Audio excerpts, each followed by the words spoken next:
4 out of 4. The first round of the WSK Super Master Series saw an incredible repeat of the WSK Champions Cup. All 4 categories were won by the same drivers as the previous week. Obviously, this shows the strength of these teams, but it also combines with a degree of random selection, because the road to victory in a WSK event is long and torturous. It is super competitive with drivers at a world-class level. In OK Junior, the reigning junior world champion Freddie Slater set the pace, qualifying fastest and then proceeding to dominate the heats. His main opponent, as ever, Rashid Dhaheri. These two sharing the pre-final wins, with Dhaheri on pole for the final, Slater on grid 2. Dhaheri's excellent start effectively demoralised his rivals as he raced into the lead immediately and was never headed. The driver from the United Arab Emirates led every lap of the final, driving in dominant fashion, with his closest challenger, Gustav Wisniewski, the Polish Sauber team driver, unable to challenge the Emirati. And then he had to fend off the Russian Kirill Kudzkov, who then passed him at half race distance. The real spectacle though was behind them, a fighting comeback from Matthias Dhaheri, who passed 12 drivers to be in contention for a podium, which seemed to elude him until Kudzkov, who crossed the line in second, was handed a 5-second penalty for a dropped nose cone. Dhaheri won, replicating his success from the previous week. Wisniewski second and Dhaheri third. Rashid not the only driver to go 2 in a row. In OK, the big news on Saturday was the retirement of Andrea Antonelli from the first round of the series. The injury sustained last year continued to trouble the young Italian, and he is forced to withdraw after the heats. On the track, and the same tune from the previous week continues to play. Kart Republic dominate, with Arvid Lindblad and Rafael Camara on top. Eduardo Villa springs a surprise, the Italian in the Tibi kart able to consistently race with the best, including taking a heat win on Saturday. Not the best weekend at home for Tony Kart, which saw Tappinen and Spinner out in the pre-final. Joseph Turney and Callum Bradshaw qualified, but towards the back after incidents for both. Indeed, Bradshaw, after a crash in Saturday's heats, only just qualified for the final on grid 34. The final grid sees Camara and Lindblad on the front row, ahead of Villa and Ugo Ugochukwu. Lindblad's weekend is sensationally over just a few metres after the start.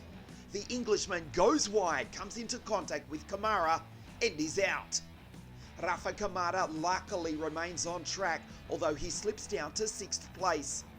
A great sporting gesture by Lindblad, who will be the first to welcome Camara back to Parc Ferme, to embrace, congratulate and apologise to the Brazilian all-in-one. So with a combination of luck, talent and speed regaining his momentum, Camara is unstoppable. A 20-lap charge as he chases down and passes in ruthless fashion his victims, who include, in order, Pashovic, Zolov, Badoer, Villa, who had led the start of the race, and then finally the American Ugochukwu. Camara also took fastest lap and led home Villa by more than 1.5 seconds, who in turn beat Ugochukwu in the sprint for second place.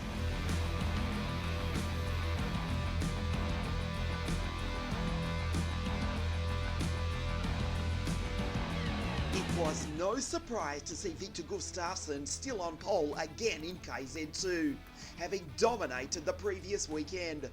Although some big names were back on track in KZ2 for the Super Master Series, such as the CRG stars Alex Irlando and the reigning world champion Jeremy Iglesias, along with the 2019 WSK Super Master Series champion Bas Lammers and the 2020 series winner Simo Puhaka, who dictated the pace throughout the heats.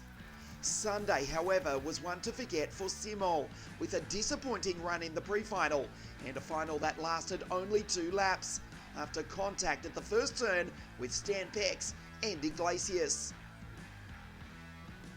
Only Juho Valtonen seemed able to match the pace of Viktor Gustavsson.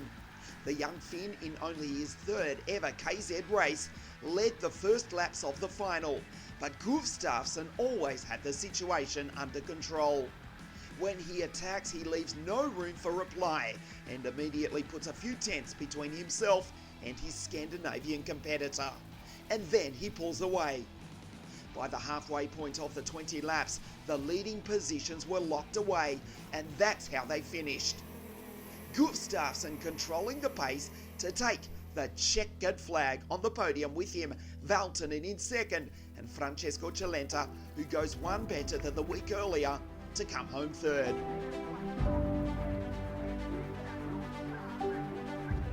Russian Jedisam Skulinov took pole position in qualifying for 60 Mini, but it was Kostoya, Sharovsky and above all René Lammers who stood out in the heats. Lammers also raced a perfect final, an exact replica of the race 7 days prior. The young Dutchman dictated the pace in the final, as his closest competitor sits right behind looking for a weak point.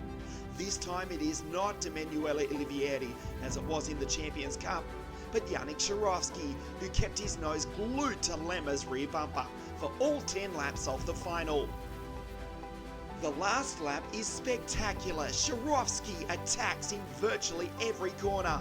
On the outside, on the inside, he changes the line with Lammers, who is not intimidated and always stays importantly ahead of him in the race.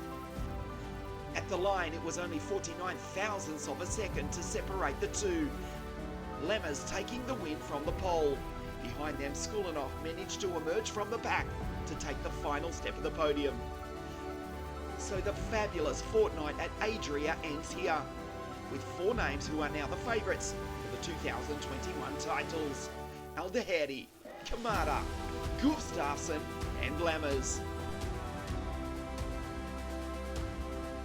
From here we go to the beautiful south of Italy and the La Conca World Circuit for round 2 of the 2021 WSK Super Master Series. We'll see you then.